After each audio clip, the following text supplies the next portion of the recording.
ಹೊನ್ನವರ ಹಳದಿಪುರದ ಶ್ರೀ ಸಂಸ್ಥಾನ ಕೃಷ್ಣಾಶ್ರಮ ಮಠದ ಸ್ವಾಮೀಜಿ ವಿರುದ್ಧ ಹಣಕಾಸು ಅವ್ಯವಹಾರ ಹಾಗೂ ಮಹಿಳೆಯರಿಗೆ ಕಿರುಕುಳ ನೀಡಿದ ಆರೋಪಗಳನ್ನು ಪ್ರಶ್ನಿಸಿದ್ದಕ್ಕೆ ಮಠದಲ್ಲೇ ತನ್ನ ಮೇಲೆ ಹಲ್ಲೆ ನಡೆಸಲಾಗಿದೆ ಎಂದು ವೈಶ್ಯ ಸಮಾಜದ ಅಜಿತ್ ಪೊಕಳೆ ಆರೋಪಿಸಿದರು.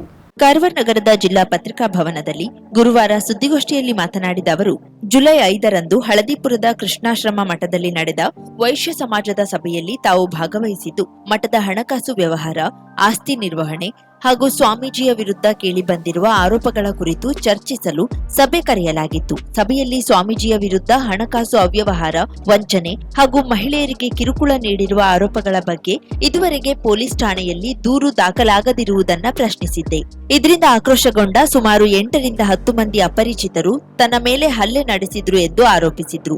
ಹಲ್ಲೆ ವೇಳೆ ಕುತ್ತಿಗೆ ಹಿಸುಕಿದ್ದು, ಗಡ್ಡ ಹಾಗೂ ತಲೆಯ ಕೂದಲು ಎಳೆದು ನೆಲಕ್ಕೆ ಕೆಡವಿ ಕಾಲಿನಿಂದ ಒದ್ದಿದ್ದಾರೆ. ಅಲ್ಲದೆ ಸ್ವಾಮೀಜಿಯ ವಿರುದ್ಧ ಮಾತನಾಡಿದ್ರೆ ಜೀವಂತ ಬಿಡೋದಿಲ್ಲ ಎಂದು ಜೀವ ಬೆದರಿಕೆಯನ್ನು ಹಾಕಿದ್ದಾರೆ ಎಂದು ದೂರಿದ್ರು. ಹಳದಿಪುರ ಕೃಷ್ಣಾಶ್ರಮ ಮಠದ ಈಗಿನ ಶ್ರೀ ವಾಮನಾಶ್ರಮ ಸ್ವಾಮೀಜಿಯವರನ್ನ ಸುಮಾರು 20 ವರ್ಷಗಳ ಹಿಂದೆ ಶೃಂಗೇರಿ ಮಠದಲ್ಲಿ ಶಿಕ್ಷಣ ಹಾಗೂ ದೀಕ್ಷೆ ನೀಡಿ 2008-9ರಲ್ಲಿ ಸಮಾಜದ ಸ್ವಾಮಿಯನ್ನಾಗಿ ನೇಮಕ ಮಾಡಲಾಗಿತ್ತು. ಬಳಿಕ ಮಹಿಳೆಯರಿಗೆ ಕಿರುಕುಳ, ಜಮೀನು ಮಾರಾಟ ಹಾಗೂ ಹಣಕಾಸು ಅವ್ಯವಹಾರದ ಆರೋಪಗಳು ಕೇಳಿ ಬಂದಿದ್ರು. ಆಡಳಿತ ಮಂಡಳಿ ಯಾವುದೇ ಕ್ರಮ ಕೈಗೊಂಡಿಲ್ಲ. ಕಳೆದ ಕೆಲವು ತಿಂಗಳಿನಿಂದ ಸ್ವಾಮೀಜಿಯವರು ಮಠದಲ್ಲಿಲ್ಲ, ಪ್ರಸ್ತುತ ಶೃಂಗೇರಿ ಮಠದಲ್ಲಿದ್ದಾರೆ ಎಂದು ಅಜಿತ್ ಪೊಕಳೆ ಆರೋಪಿಸಿದ್ರು. ನಿಮ್ಮ ಮಠದ ವ್ಯವಹಾರ ಅವರು ಏನಾದರೂ ಹಸ್ತಕ್ಷೇಪ ಮಾಡ್ತಾರಾ? ಜಾತಿ ಮಠ ಅಲ್ವಾ ಅದು?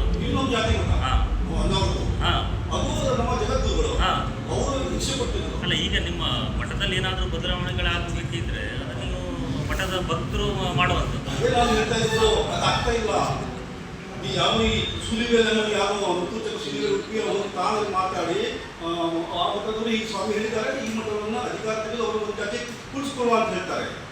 ಆ ಮಠದಲ್ಲಿ ಬರೀ ದೀಕ್ಷೆ ಕೊಡೋ ಕೆಲಸ ಇಲ್ಲಿ ನಮ್ಮ ಜಗದ್ಗುರುಗಳು, ಇಲ್ಲಿ ವ್ಯವಹಾರ ಇಲ್ಲೇ ನೋಡ್ಕೊಳ್ಬೇಕು. ಆದರೆ ಅವರು ಇಲ್ಲಿ ಇಲ್ಲ. ಅವನು ಇಲ್ಲಿ ನೋಡಿ, ಅವನು ಏನಂದ್ರೆ ಇಲ್ಲಿಲ್ಲ, ಅವರ ಮಠದಲ್ಲಿಲ್ಲ, ಇಲ್ಲ ಊರಿಲ್ಲ. ಒಂದು ಕಾಶಿಯಲ್ಲಿ ಬಿತ್ತು. ಈ ಮೊನ್ನೆ ಅವರು ಅಲ್ಲಿದ್ದಾರೆ, ಅಲ್ಲಿ ಸಿಂಗೈ ಮಠದಲ್ಲಿದ್ದಾರೆ. ನೋಡಿ, ಪ್ಯಾಂಟ್ ಶರ್ಟ್ ಹಾಕೊಂಡು ಈ ತರ ನಿಂತಾನವ ಈ ಸ್ವಾಮಿ ನಮ್ಮ ಸ್ವಾಮಿ ಈಗ ಅಲ್ಲಿದ್ದಾನಲ್ಲ, ಈ ಕಾಶಿಯಲ್ಲಿ ಮಾಡಿ ನಾಟಕ ಇಲ್ಲ. ಇಲ್ಲಿ ಮಠದಲ್ಲಿ ಮಠದಲ್ಲಿ ಯಾರಿಲ್ಲ. ನೀವು ಆದೇಶ ಯಾರ ಹತ್ರ ಇದು ಮಾಡಿದ್ರೆ?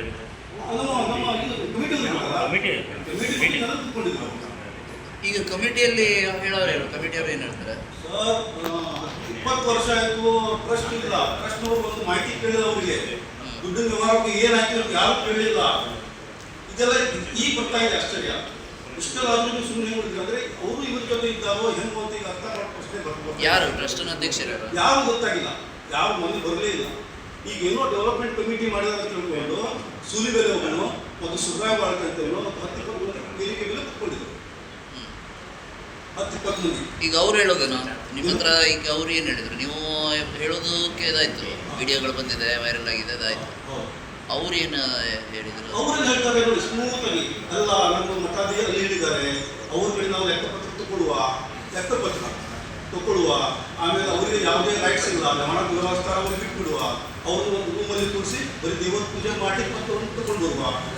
ಇಷ್ಟೆಲ್ಲ ಅಪರಾಧ ಮಾಡಿ ಇದು ಹೇಳ್ತಾ ಇದ್ದಾರೆ. ಇದು ಸುತ್ತಲ್ಲ, ಇದು ಹೇಳುವಂಥದ್ದು. ಇದು ನೀವು ಎಲ್ಲರಿಗೂ ಮೋಸ ಮಾಡಿದ್ರಿ. ಹೆಣ್ಣು, ಹೊನ್ನು, ಮಣ್ಣು 3 ವ್ಯವಹಾರದಲ್ಲಿ ಅಪರಾಧ ಮಾಡಿದ್ದೀವಿ. ಯಾರು ಮಾಡಿದಾರಂತ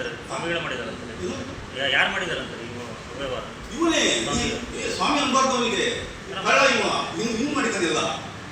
ಅದು ಸ್ವಾಮಿ ಅಂದ್ರೆ ನಾವು ತಪ್ಪಾಗತ್ತೆ ನಮಗೆ. ಸ್ವಾಮಿ ಯಾರು ಹೇಳಿ ಈಗ ಗೊತ್ತಾಗ್ತದೆ. ಮೊದಲು ಸ್ವಾಮಿ ಅಂದ್ರೆ ನಾವು ಪೂಜೆ ಮಾಡಿದೆವು, ಪಾದ ಪೂಜೆ ಮಾಡಿದೆವು.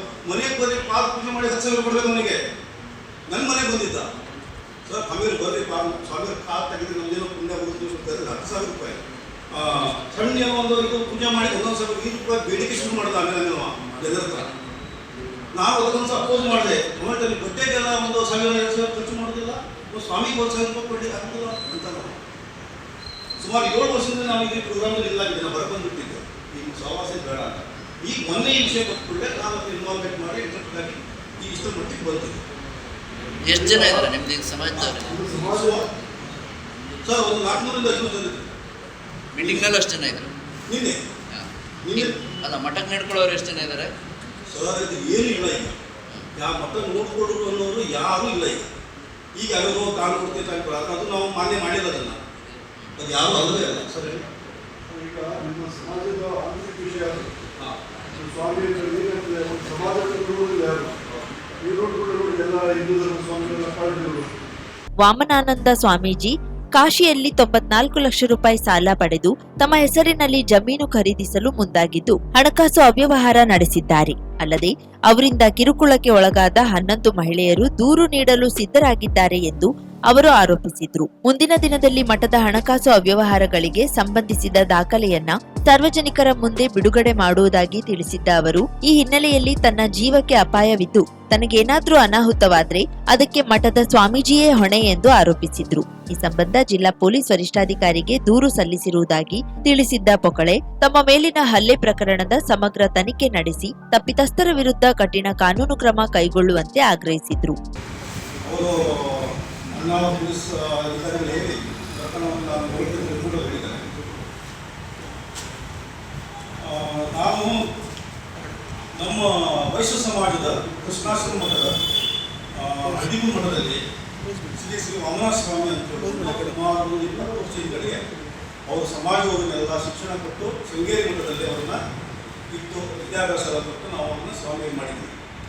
ಸೊ ಅವರೆಲ್ಲ ತನ್ನ ಕೆಲಸವನ್ನು ತಾವೇ ಮಾಡ್ತಾ ಹೋದ್ರು. ನಾನು ಈ ವಿಷಯಕ್ಕೆ ಸಂಬಂಧಪಟ್ಟಂತೆ ಮಾತಾಡ್ತೇನೆ, ಬಾಕಿ ಜೊತೆ ಮುಂದಿನ ಇದರಲ್ಲಿ ಮಾತಾಡ್ತೇನೆ. ಸೊ ಅವರು ಕೆಲವು ಅಪರಾಧ ಹಣದ ವ್ಯವಹಾರಕ್ಕೆ ಸಂಬಂಧಪಟ್ಟಂತೆ ಅಪರಾಧ ವ್ಯವಹಾರ ಮಾಡಿದರು. ಆಮೇಲೆ ಮಹಿಳೆಯ ಕಿರುಕುಳ, ಆಮೇಲೆ ನಮ್ಮ ಜಮೀನನ್ನು ಮಾರಿದರು. ಇದನ್ನು ಮಾಡಿ ನಮ್ಮ ನೀವು ಟ್ರಸ್ಟ್ ಇದ್ದಾರೆ ಅವರು ಗೊತ್ತಿದ್ದು ಅವರು ಸುಮ್ಮನಿದ್ರು. ಈಗ ಸುಮಾರು ಒಂದು 4-5 ತಿಂಗಳಿಂದ ಈ ಇಷ್ಟು ದೊಡ್ಡ ಅಪರಾಧ ವ್ಯವಹಾರ ಆಗಿದ್ರು ಕೂಡ ಅವರ ಮೇಲೆ ನಮ್ಮ ಮುಖಂಡರಾಗಲಿ ಟ್ರಸ್ಟ್ ಮುಖಂಡರಾಗಲಿ ಪಕ್ಷಾತಿ ಯಾರಾದರೆ ಅವರು ಕ್ರಮನೇ ತಗೊಳ್ಳಿಲ್ಲ. ಆದ್ದರಿಂದ ಈ 5-7 ತಾರೀಕಿಗೆ ರವಿವಾರ ದಿನ ಸಭೆ ಕರೆಯಲಾಗಿದೆ ಅಂತ ತಿಳ್ಕೊಂಡು ಅವರು ಪತ್ರಿಕೆ ಮುಖಾಂತರ ಮತ್ತು ವಾಟ್ಸಪ್ದಲ್ಲೆಲ್ಲ ಸಾಮಾಜಿಕ ತಾಣಗಳಲ್ಲೆಲ್ಲ ಹಾಕಿದರು. ಅದಕ್ಕೆ ಸಂಬಂಧಪಟ್ಟಂತೆ ನಾನು ಕೂಡ ಸಭೆಗೂ ಹಾಜರಿದ್ದೆ. ಅವರು ಮತ್ತೊಂದು ವಿಶೇಷತೆ ಏನಂದರೆ, ನಮ್ಮ ಈಗ ಕರಾವಳಿ ಭಾಗದಲ್ಲಿ ಆಗಲಿ ಕುಮಟಾ, ಹೊನ್ನಾವರ, ಭಟ್ಕಳ ಕ್ಷೇತ್ರದಲ್ಲಿ ಸಭೆಯಲ್ಲಿ ಕೊಂಕಣಿ ಮತ್ತು ಕನ್ನಡ ಮಾತಾಡೋದು ಒಂದು ವಿಶೇಷತೆ. ಸಭೆ ಪ್ರಾರಂಭದಿಂದಲೇ ಯಾರೋ ಒಬ್ಬರು ಹಿಂದಿಯಲ್ಲಿ ಮಾತಾಡಬೇಕು ಅಂತ ಅದಕ್ಕೂ ನಾನು ಅಬ್ಜೆಕ್ಷನ್ ಮಾಡಿದೆ. ಹಿಂದಿಯಲ್ಲಿ ಯಾಕೆ ಮಾತಾಡಬೇಕು, ಕೊಂಕಣಿ ಕನ್ನಡದಲ್ಲಿ ಮಾತಾಡಬೇಕು ಅಂತ ಹೇಳಿದೆ. ಅದಕ್ಕೆ ಅವರು ಒಪ್ಪಲಿಲ್ಲ. ಸೊ ಆಮೇಲೆ ಕಂಟಿನ್ಯೂ ಮಾಡಿ ಹಿಂದಿಯಲ್ಲಿ ಮಾತಾಡಿದ್ರು. ಪಕ್ಷದಲ್ಲಿ ಕೆಲವು ಮುಖಂಡರು ಕೂತ್ಕೊಂಡಿದ್ದರು. ಅವರು ಹಿಂದಿಯಲ್ಲಿ ಶುರು ಮಾಡಿದ್ರು, ಸ್ವಾಮಿ ಬಗ್ಗೆ ಹಾಗೆ, ಸ್ವಾಮಿ ಒಳ್ಳೆಯವರು, ಸ್ವಾಮಿ ಹಾಗೂ ಭಾರತೀಯ ತತ್ವ ಸ್ವಾಮಿಗಳು ನಮ್ಮ ಜಗದ್ಗುರುಗಳು ಅವರ ಬಗ್ಗೆ ಸರಿಯಾಗಿ ಹೇಳಿದ್ದಾರೆ, ಅವರ ಅಧಿಕಾರವನ್ನು ತೆಗೆಯುವ ಅಂತ ಹೇಳಿದ್ದಾರೆ, ಅಷ್ಟೇ ಹೇಳ್ತಾ ಇದ್ದಾರೆ. ಅವರ ಬಗ್ಗೆ ಏನು ಮಾಡೋದು, ಏನು ಕ್ರಮ ತಗೊಂಡು ಇನ್ನೂ ತನಕ ಯಾರು ಮಾತಾಡಿಲ್ಲ. ಆ ವಿಷಯಕ್ಕೆ ಸಂಬಂಧಪಟ್ಟೆ ನಾವು ನೇರವಾಗಿ ವೇದಿಕೆ ಮೇಲೆ ಬಂದು ಮಾಹಿತಿ ತಗೊಂಡು ನಾನು ಸ್ಟಾರ್ಟ್ ಮಾಡಿದೆ.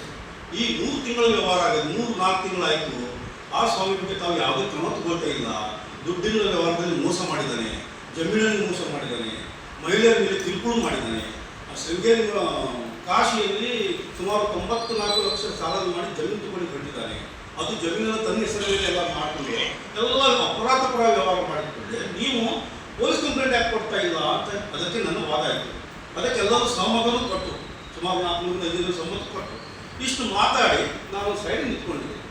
ಅವ್ರು ಮಾತು ಕೇಳ್ತಾ ಇದ್ದಾರೆ.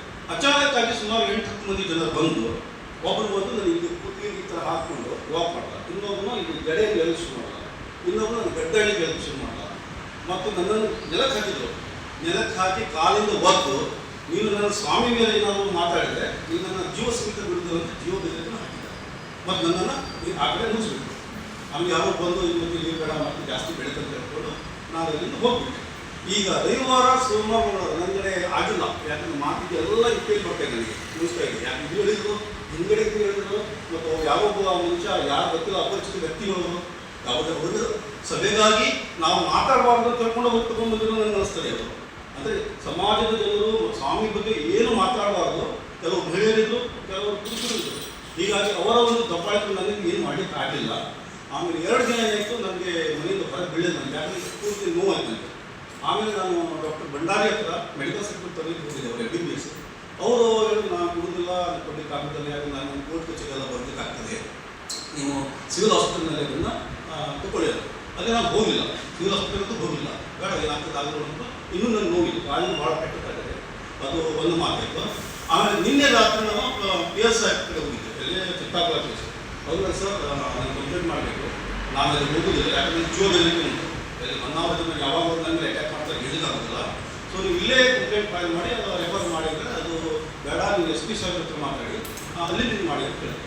ಸೊ SP ಸಾಹೇಬ್ರ ಹತ್ರ ಹೇಳಿಕ್ಕೆ ಹೋಗಿದ್ದೇನೆ, ಅಡಿಷನಲ್ SP ಸಾಹೇಬ್ರು ಸಿಕ್ಕಿದ್ರು, ಅವರು ಹೇಳಿದೆ ನೀವು ಅವೆಲ್ಲ ಹೇಳಿದವರು ನಿಮ್ಮ ಮೇಲೆ ಅಟ್ಯಾಕ್ ಆಗುತ್ತೆ ಅಂತ ಹೇಳಿ. ಹಾಗಾಗಿ ಕಂಪ್ಲೇಂಟ್ ಕೊಟ್ಟಿದ್ದೇನೆ, ಈ ಕಂಪ್ಲೇಂಟ್ ಕೊಟ್ಟಿದ್ದೇನೆ. ಈಗ ಕಾಪಿ ತೋರಿಸಿದ್ದೇನೆ.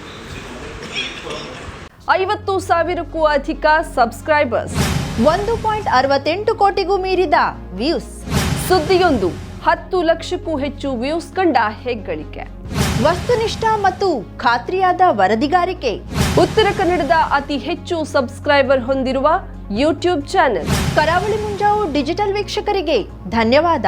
ಇನ್ಮುಂದೆ ಸುದ್ದಿಯಲ್ಲ ಮತ್ತಷ್ಟು ಸೊಗಸು.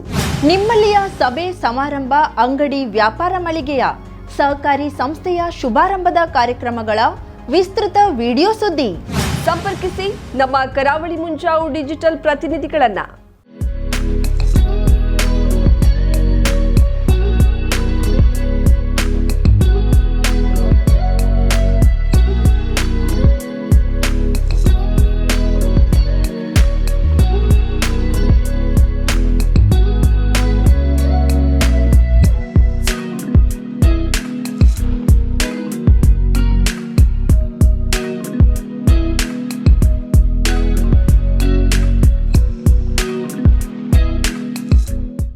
ಸಮಾರಂಭ ನಿಮ್ಮದು, ಸಂಭ್ರಮ ನಮ್ಮದು. ನೋಡ್ತಾ ಇರಿ ಕರಾವಳಿ ಮುಂಜಾವು ಡಿಜಿಟಲ್.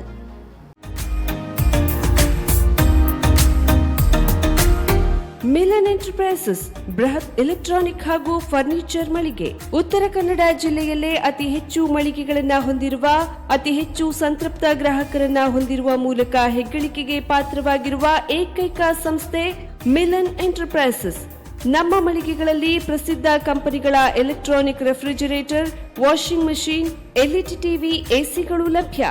ಭಾರತದ ಕರಾವಳಿ ಹವಾಮಾನಕ್ಕೆ ಹೊಂದಿಕೊಳ್ಳುವ ನಂಬರ್ 1 ಬ್ರ್ಯಾಂಡ್ ಆದ ಗೋದ್ರೇಜ್ ಕಂಪನಿಯ ಕಪಾಟು, ಆಫೀಸ್ ಟೇಬಲ್, ಆಫೀಸ್ ಚೇರ್, ಬ್ಯಾಂಕ್ಗಳಿಗೆ ಹಾಗೂ ಚಿನ್ನದ ಅಂಗಡಿಗಳಿಗೆ ಬೇಕಾಗುವ ಸೇಫ್ ಲಾಕರ್ಗಳು ಅತಿ ಕಡಿಮೆ ಬೆಲೆಯಲ್ಲಿ ಲಭ್ಯವಿದೆ. Teak wood sofa set, wooden dining table ಹಾಗೂ ಗ್ರಾಹಕರಿಗೆ ಬೇಕಾಗುವ ಅಳತೆಯಲ್ಲಿ ನಿಮ್ಮ ಮನೆಗೆ ಹೊಂದಿಕೊಳ್ಳುವ ಹಾಗೆ ಫರ್ನಿಚರ್ ಗಳನ್ನ ಮಾಡಿಕೊಡಲಾಗುವುದು. ಕಸ್ಟಮೈಸ್ಡ್ ಕಿಚನ್, ವಾರ್ಡ್ರೋಬ್ ಗಳನ್ನ ಅತಿ ಹೆಚ್ಚು ವರ್ಷಗಳ ಕಾಲ ಬಾಳಿಕೆ ಬರುವ ಹಾಗೆ ವಾರಂಟಿಯೊಂದಿಗೆ ಮಾಡಿಕೊಡಲಾಗುವುದು. ನಮ್ಮಲ್ಲಿ ಡ್ಯೂರಾಫ್ಲೆಕ್ಸ್, ಗೋದ್ರೇಜ್ ಕಂಪನಿಯ memory foam mattress, orthopaedic mattress, spring ಮ್ಯಾಟ್ರೆಸ್ಗಳು ಕಡಿಮೆ ಬೆಲೆಯಲ್ಲಿ ಲಭ್ಯ. ವಿವಿಧ ಕಂಪನಿಗಳ ನವೀನ ಮಾದರಿಯ mixer, grinder, fan, cooker, tawa, flask, micro ಓವೆನ್ಗಳು ಲಭ್ಯವಿದೆ. 0% ಬಡ್ಡಿಯೊಂದಿಗೆ ಸ್ಥಳದಲ್ಲಿಯೇ ಬಜಾಜ್ ಫೈನಾನ್ಸ್ ನಿಂದ ಸಾಲ ಸೌಲಭ್ಯವಿದೆ. ಮಿಲನ್ ಎಂಟರ್ಪ್ರೈಸಸ್ ನಲ್ಲಿ ಖರೀದಿ ಮಾಡುವ ಗ್ರಾಹಕರಿಗೆ ಡಿಸ್ಕೌಂಟ್ ಮತ್ತು ಗಿಫ್ಟ್ ಜೊತೆಗೆ ಪ್ರತಿ 2,000 ರೂಪಾಯಿಗಳ ಖರೀದಿಗೆ ಒಂದು ಬಂಪರ್ ಲಕ್ಕಿ ಡ್ರಾ ಕೂಪನ್ ನೀಡಲಾಗುವುದು. ಈ ಲಕ್ಕಿ ಡ್ರಾ ನಲ್ಲಿ 7 ಲಕ್ಷದವರೆಗೆ ಬಹುಮಾನ ಗೆಲ್ಲುವ ಅವಕಾಶ ನಿಮ್ಮದಾಗಿರುತ್ತದೆ. ಲಕ್ಕಿ ಡ್ರಾದಲ್ಲಿ 1 ಕಾರ್, 2 ಬೈಕ್ ಮತ್ತು ರೆಫ್ರಿಜರೇಟರ್, ವಾಷಿಂಗ್ ಮಷೀನ್ ಸೇರಿದಂತೆ 30 ಲಕ್ಕಿ ಗ್ರಾಹಕರಿಗೆ ಬಹುಮಾನ ಗೆಲ್ಲುವ ಅವಕಾಶ. ಗ್ರಾಹಕರ ಸಂತೃಪ್ತಿಗೆ ನಮ್ಮ ಮೊದಲ ಆದ್ಯತೆ ಎನ್ನುವುದು ಮಿಲನ್ ಎಂಟರ್ಪ್ರೈಸಸ್ ನ ವಾಕ್ಯ. ಉತ್ತರ ಕನ್ನಡ ಜಿಲ್ಲೆಯ ನಮ್ಮ ಶೋರೂಮ್ಗಳಾದ old Mahalakshmi super market, Mulla stop ಹತ್ತಿರ, ಕಾಜುಬಾಗ್, ಕಾರವಾರ, ಅಗ್ರಿಕಲ್ಚರ್ ಆಫೀಸ್ ಎದುರುಗಡೆ, ಮಾಸ್ತಿಕಟ್ಟೆ ರೋಡ್, ಹೊನ್ನಾವರ, ಸೀಮಾ ಕಾಂಪ್ಲೆಕ್ಸ್ ಹತ್ತಿರ, Moni Basti main road, Bhatkal, Indian bank ಎದುರು, CP Bazar road, Sirsi, JS building, JN road, Dandeli, KS building, Motikeri road, Haliyal. ಇಲ್ಲಿಗೆ ತಪ್ಪದೇ ಭೇಟಿ ನೀಡಿ ಸಂತೃಪ್ತರಾಗಿ.